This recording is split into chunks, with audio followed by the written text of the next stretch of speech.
بسم اللہ الرحمن الرحیم۔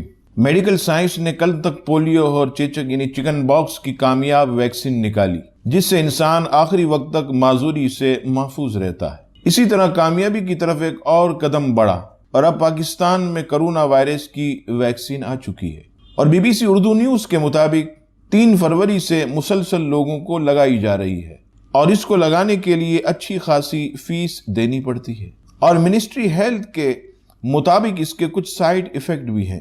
تو آئیے شریعت اس حوالے سے کیا حکم دیتی ہے۔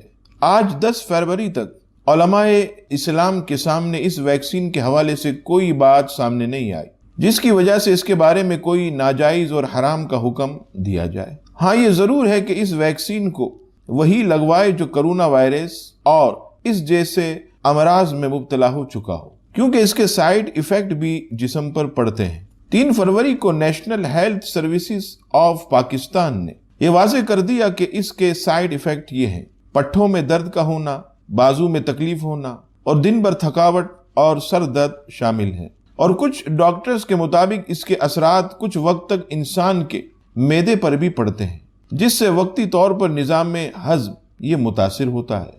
میں پھر آپ کی خدمت میں وہی بات عرض کروں گا جو ہم نے ہر مرض کے علاج یعنی سنت مصطفیٰ اور جدید سائنس والے کلپ میں بیان کیا کہ صفائی کا خاص خیال رکھیں۔